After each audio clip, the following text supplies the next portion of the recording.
STAI majukan peradaban, pendidikan amal seni dan jiwa Islam, penelitian dan karya ilmiah, mengabdi masyarakat. Assalamualaikum warahmatullahi wabarakatuh. Alhamdulillahirabbil alamin. Nasta'inu ala umuri dunya waddin. Sayyidina Muhammadin wa ala alihi wa sahbihi ajma'in, amma ba'd. Perkenalkan, di sini saya Abdurrahman Wahid, mahasiswa semester 5 Prodi PAI STAI YP BWI Surabaya. Di sini saya akan menjelaskan sedikit tentang hadis yang mewajibkan kita dalam menuntut ilmu. Sebelum masuk ke sana, kita bahas sedikit mulai dari agama kita. Islam di sini adalah agama yang paling sempurna. Maka dari itu, Islam memberikan beberapa metode-metode, beberapa anjuran-anjuran kepada kita dalam berbagai hal, terutama adalah dalam menuntut ilmu. Nah, ketika kita sudah menuntut ilmu, maka kita akan menjadi orang yang berilmu. Maka dari itu, sebelum kita menuntut ilmu, maka harus ada beberapa elemen yang kita miliki. Yang pertama adalah semangat, yang kedua kerja keras, yang ketiga berpikir kritis, yang keempat itu adalah produktif, yang kelima adalah inovatif. Jadi dalam 5 hal aspek ini, kalau kita sudah miliki, kita tanamkan, maka kita akan lebih mudah lagi dalam menuntut ilmu, sehingga kita akan menjadi orang-orang yang berilmu. Di sini Rasulullah Shallallahu Alaihi Wasallam bersabda, "Thalabul ilmi faridatun ala kulli muslimin." Menuntut ilmu bagi setiap muslim itu adalah wajib. Dan juga di sini terlewat adalah ini adalah riwayat dari Ibnu Majah. Jadi menuntut ilmu adalah kewajiban bagi setiap muslim, entah itu muslim laki-laki dan muslim perempuan. Jadi sebelum kita bahas terlalu dalam, jadi kita masuk sedikit demi sedikit. Yaitu yang pertama, apa sih itu ilmu? Secara bahasa, itu ilmu berasal dari bahasa Arab, yaitu alima ya'lamu ilman, yang artinya berarti mengetahui, belajar, pengetahuan. Dan secara istilah, ilmu adalah ilmu adalah pengetahuan yang berisi tentang sistematis atau ilmiah.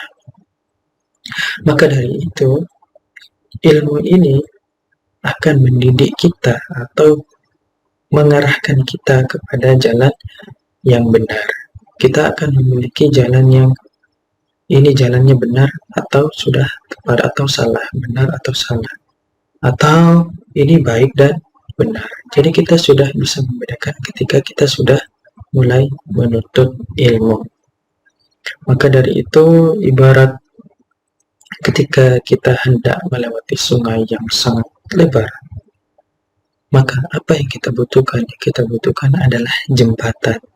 Maka jembatan ini bisa mengantarkan kita dari suatu tempat ke tempat selanjutnya. Dan jembatan ini bisa diibaratkan adalah sebagai ilmu. Maka dari itu, mari kita harus menuntut ilmu. Tanpa ada ilmu, kita tidak akan bisa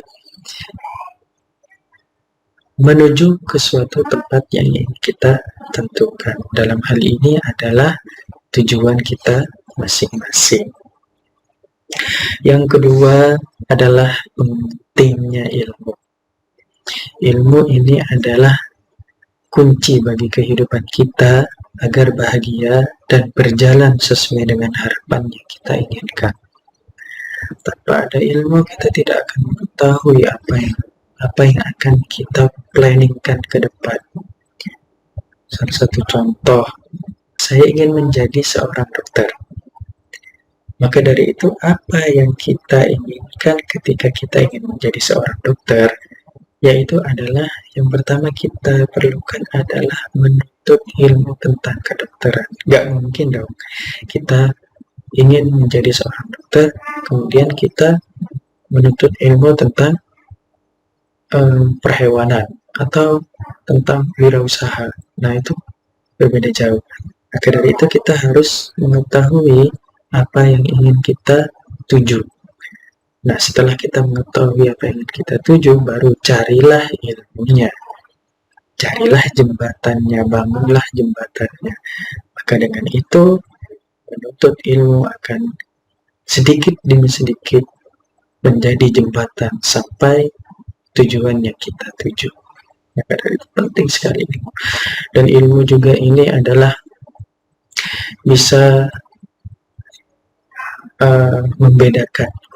Ketika kita sudah memiliki ilmu, kita bisa membedakan mana yang benar, mana yang baik, dan bisa menuntun kita ke jalan-jalan yang sudah diridhoi oleh Allah Subhanahu wa Ta'ala. Mana udah tahu tuh yang haram, mana yang halal, itu sudah tahu kalau kita sudah menuntut ilmu. Dan juga di sini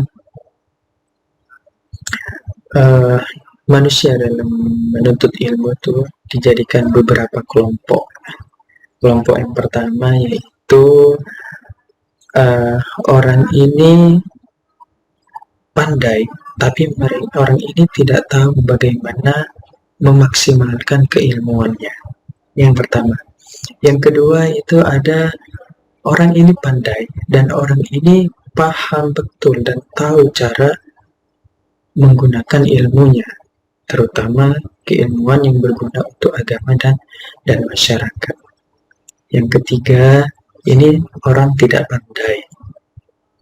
Tapi karena mereka tidak pandai dan tidak ingin terlihat bahwa dia tidak pandai, maka orang ini akan susah untuk diatur. Ya, seperti itulah. Ketika ada orang tidak tahu, kemudian kita menasihatinya. Harusnya tuh seperti ini, seperti ini, seperti ini. Nah, karena orang ini tidak tahu, dalam kurung tidak pandai, dan dia tidak menyadari bahwa dia ini tidak pandai, maka orang ini pasti akan mengelak, menjadi sok tahu. Itu golongan-golongan orang seperti ini nih sangat susah ketika kita menemukan orang-orang, ketika menuntut ilmu, menemukan orang-orang yang ya ciri khasnya seperti ini. Dia tidak pandai dan tidak menyadari bahwa dia tidak pandai. Itu susah. Dan yang keempat adalah orang ini tidak pandai, namun orang ini tahu bahwa dia tidak pandai, dan orang-orang ini termasuk golongan orang yang baik karena orang-orang ini sudah bisa diarahkan ke jalan yang benar. Jadi seperti itu, ada 4 karakter. Dan selanjutnya, ketika kita sudah menuntut ilmu dan kemudian menjadi orang yang berilmu, nah, di sini memiliki kebiasaan-kebiasaan, yaitu biasanya orang-orang yang berilmu atau menuntut ilmu bisa di mana saja. Yang pertama adalah orang-orang ini akan hadir ketika ada suatu majelis-majelis tentang keilmuan. Yang kedua, orang ini tidak akan malu bertanya ketika mereka tidak tahu. Yang ketiga, mengikuti lomba-lomba yang berkaitan dengan keilmuan. Jadi sebenarnya lomba ini adalah salah satu cara kita mendapatkan ilmu lewat kompetisi. Jadi lewat kompetisi itu kan bergairah, berapi-api bahwa kita ingin terlihat baik, terlihat maksimal. Maka dari itu akan terjadi pembelajaran yang sangat rutin. Jadi pembelajaran yang ini dicari, secara tidak langsung keilmuannya akan bertambah. Rajin membaca buku-buku keilmuan, dan yang terakhir menggunakan waktu luangnya untuk menambah ilmu. Ini kebiasaan-kebiasaan dari orang-orang menuntut ilmu atau berilmu. Kemudian dampak positifnya adalah ketika kita menuntut ilmu secara tidak langsung juga berilmu, dampak positifnya menjadikan lingkungan yang aman dan damai. Kalau kita sudah berilmu, maka lingkungan itu akan menjadi aman dan damai. Tidak ada lagi yang namanya percekcokan ini, percekcokan itu. Orang yang berilmu akan bisa mendamaikan percekcokan atau masalah-masalah yang terjadi di lingkungan. Memperoleh jalan kebenaran dari Allah Subhanahu wa Ta'ala sesuai petunjuk Allah Subhanahu wa Ta'ala. Yang ketiga, amal ibadah yang dilakukan lebih mudah karena mereka berilmu. Maka dari itu, dalam sebuah perjalanan, contohnya yang sering menjadi hambatan adalah seringkali melupakan yang namanya sholat. Nah, untuk orang yang tidak pernah menuntut ilmu ketika perjalanan jauh, maka sholatnya pun akan juga ditinggal karena mereka menganggap udahlah kan kita dalam perjalanan. Nah, ketika kita menuntut ilmu, kan kita sudah tahu bahwa sholat itu juga bisa diqadha antara duhur dan asar, maghrib dan isya. Jadi itulah pentingnya kalau kita menuntut ilmu.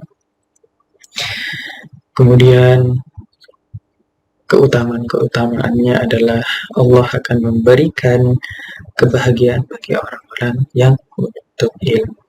Susah menuntut ilmu. Siapa bilang menuntut ilmu itu gampang? Namun di balik kesusahan ada yang namanya kebahagiaan,